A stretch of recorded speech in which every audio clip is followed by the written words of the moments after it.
The man who once kept a daily journal of life with Barbra Streisand is now facing some of his hardest entries. James Brolin, who famously proposed 3 times before Streisand said yes, recently told producers he couldn't commit to new projects. Their once separate bank accounts are now merging, but not in celebration. It's to cover mounting medical bills. Just after celebrating their 25th anniversary, the couple now faces their most difficult chapter. According to Hollywood insiders, Brolin even turned down a $2 million role just to remain by Barbra's side. His next chapter may prove to be his most heartbreaking. Born as Craig Kenneth Brolin on July 18, 1940, in the sweltering 103 degrees heat of Los Angeles, Brolin's early life was one of structure and discipline. His father, Henry, a strict contractor, barely made it to the hospital in time, arriving just 12 minutes before Craig's birth. From the age of 4, Craig had daily chores and behavior reviews. His mother, Helen, once a film extra, never told him about her Hollywood work, fearing it would distract him from school. Craig was a quiet child, made more so by severe asthma. At age 7, he spent 45 days in the hospital. Despite this, he had a sharp and curious mind. At 9, he disassembled and rebuilt his father's watch. Teachers noticed his knack for mechanics, but nothing prepared them for his obsession with James Dean. At 15, after watching East of Eden, Craig's life changed. For 6 months, he secretly rode his bike 17 miles to Griffith Park every Saturday to mimic Dean's movements. He hid 73 clippings behind a poster in his room and saved over $200 from his paper route to buy an 8mm camera, filming 24 silent reenactments with neighborhood kids. When Dean died in a car crash, Craig was so distraught he didn't speak for 11 days.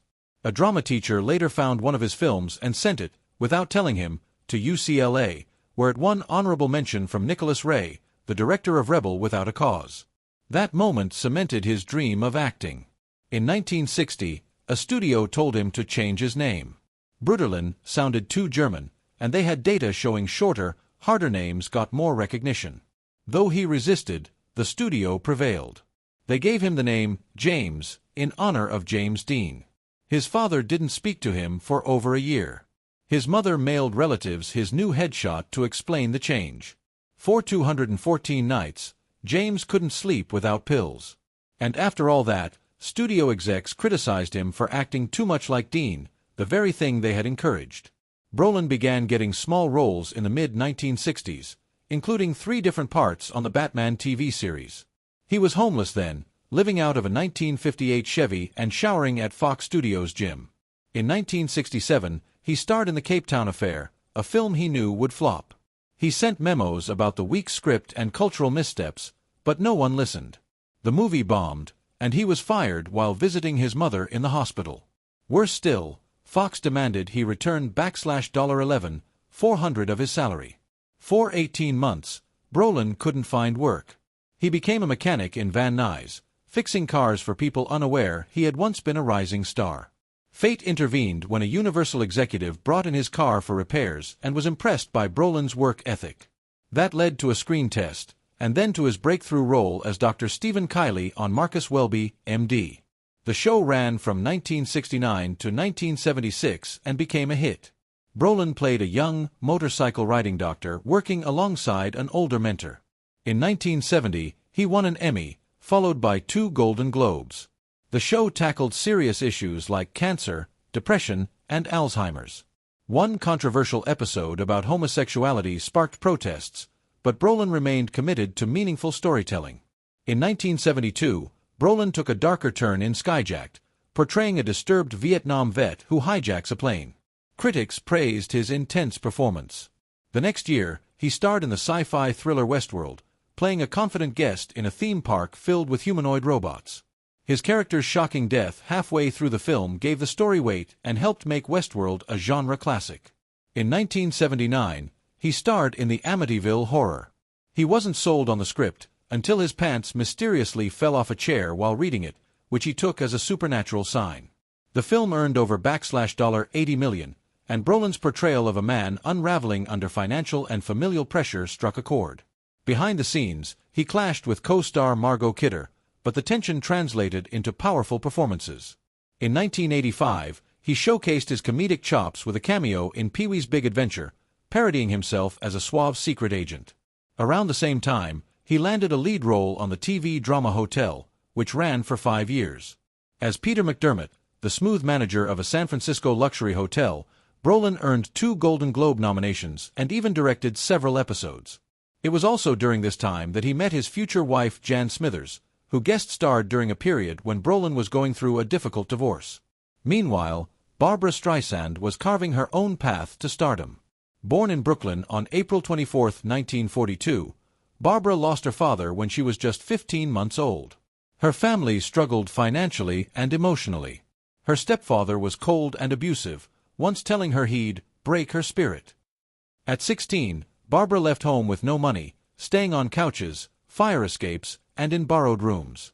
Despite her circumstances, she maintained perfect school attendance, studied in diners and libraries, and worked part-time for just 75 cents an hour. By 1960, she was an usher at a theater, making $46 a week. She often watched The Sound of Music and practiced singing alone in the empty theater. One night, a stage manager overheard her. On the spot, she sang for 3 casting directors, landing a nightclub gig for $18. Despite getting fired from her usher job, her career had just begun. Self-taught, she practiced singing in stairwells and subway stations. With the help of a friend, Barry Denon, she recorded 3 songs on a reel-to-reel recorder. When they played the tape, Barry was stunned. Industry professionals were skeptical. Some thought it had been engineered in a studio, but that raw tape would later be preserved in the Library of Congress. In September 1960, at just 18 years old, she took the stage in a $6 thrift shop dress. Her mismatched earrings didn't matter. She brought down the house with Cry Me a River and a humorous take on Who's Afraid of the Big Bad Wolf? The crowd clapped for 5 minutes straight. She got perfect scores, something that had never happened. Despite being told she had $1 million voice and a 5-cent face, she booked 23 paid gigs in 2 months.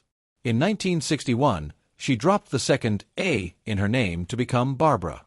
She kept her Brooklyn accent, refused plastic surgery, and stayed true to the oddball songs she loved.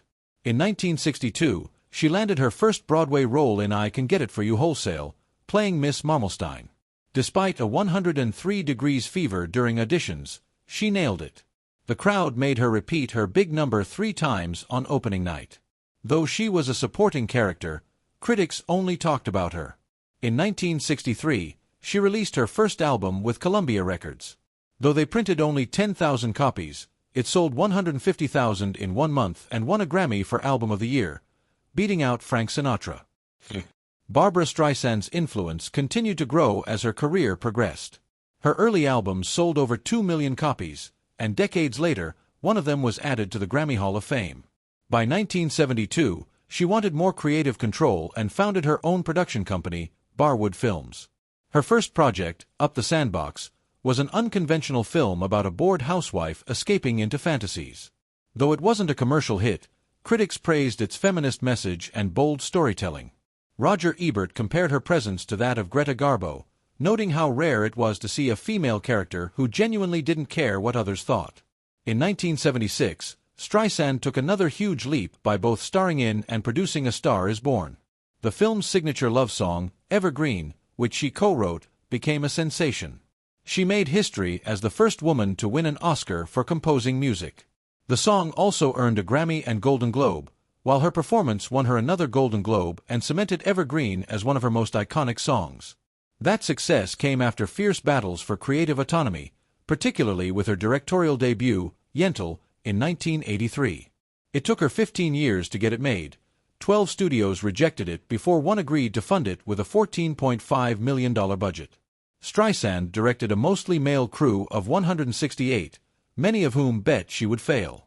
But Yentl grossed over $40 million. Still, Hollywood sexism persisted. Golden Globes excluded her from the main directing category and instead created a one-time musical/comedy directing award, which was never used again. Streisand politely questioned the decision at the ceremony, and her experience was later cited by Congress as proof of systemic gender bias in the industry. In 1991, she returned to directing with The Prince of Tides, working on 26 drafts over 3 years and filming in hurricane-damaged South Carolina. The movie made $63 million and earned 7 Oscar nominations. The Directors Guild finally recognized her, making her the first woman ever nominated in its 44-year history.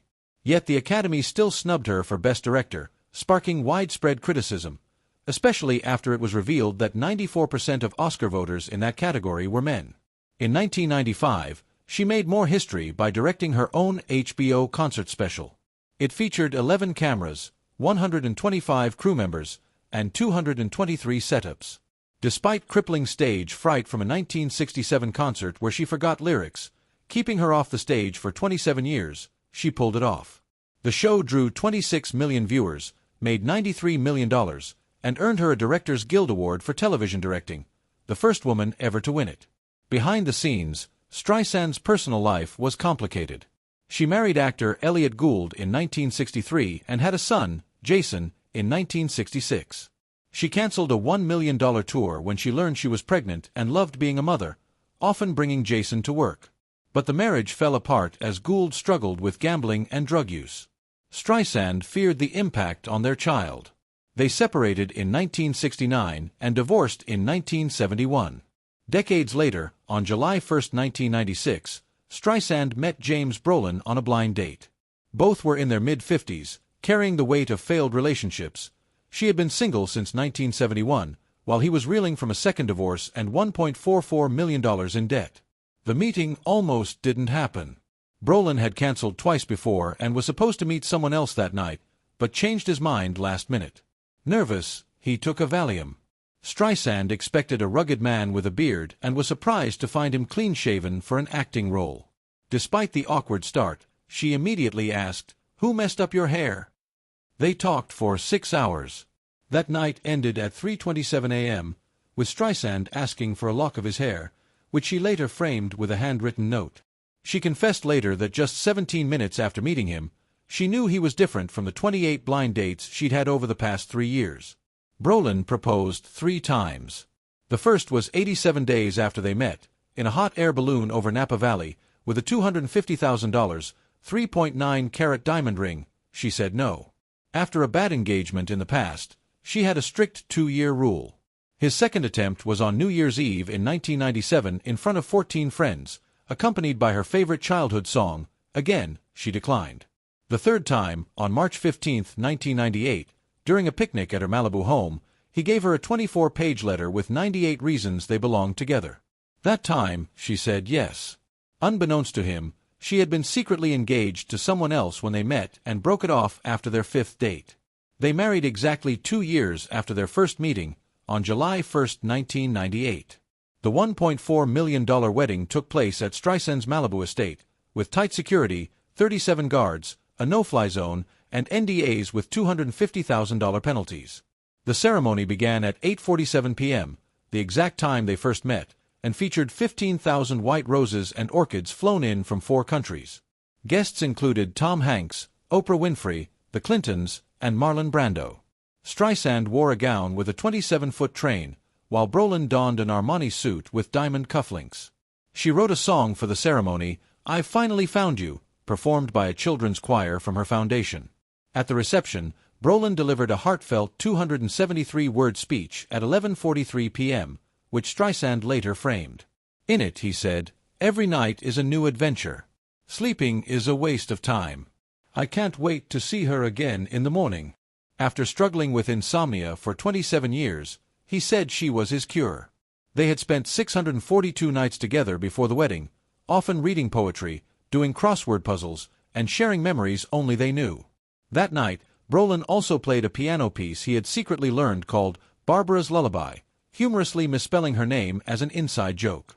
John Travolta later revealed that Brolin kept a journal of every day they had spent together, planning to give it to her on their 25th anniversary, which they celebrated in 2023. From the beginning, the couple practiced financial bifurcation, keeping separate bank accounts. This was Brolin's idea after losing $3 million in his previous divorce. Even though Streisand was worth $400 million and Brolin had $60 million, they split dinner bills every Tuesday and maintained a single shared account for house expenses. In a 2023 interview, Brolin said this system saved them from the money disputes that ended many Hollywood marriages. During the COVID-19 lockdown, their relationship deepened. While many couples drifted apart, they spent 425 consecutive nights together, waking up at 6:45 a.m. to meditate and cook breakfast. They completed 37 puzzles, one for each possible year of marriage, and watched The Crown and Bridgerton twice, even acting out scenes in costume. They also co-wrote a 278-page lockdown journal that may become a memoir. Their $35,000 Swedish mattress became a headquarters of sorts, dubbed the boardroom, with custom support zones, built-in document holders, and pillow laptop stands. Streisand even wrote songs for her 2018 album while lying there. They spent 4 to 6 hours daily on that mattress, which sat in a $175,000 soundproof bedroom. Brolin claimed most of their best ideas came from that quiet sanctuary.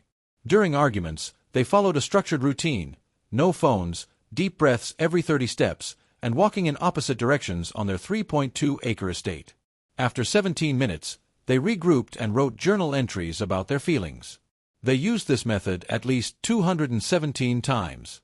During a 2019 fight about Streisand's book, they took 7 walks over 3 days. Even while traveling, they asked hotels for separate walking paths.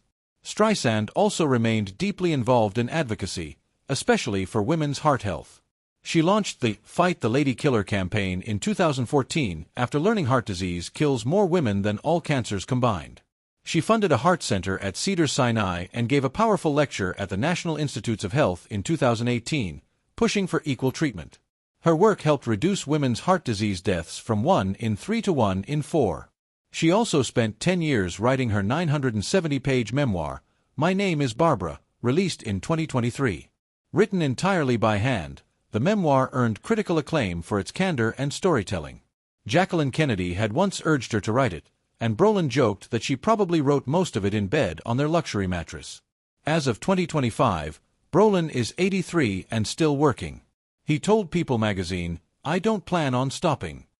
He's been filming Ransom Canyon, playing a rancher named Cap Fuller who dies in episode 9, a role he wished had lasted longer. The show was Netflix's first major solar-powered production, filmed across 150 miles of New Mexico. Around the same time, Brolin also completed narration for all 3 seasons of Sweet Tooth. He spoke about his lifelong connection to horses and said that while directing is still his favorite, acting keeps him energized. For James Brolin and Barbra Streisand, a life in the spotlight has always been about more than fame.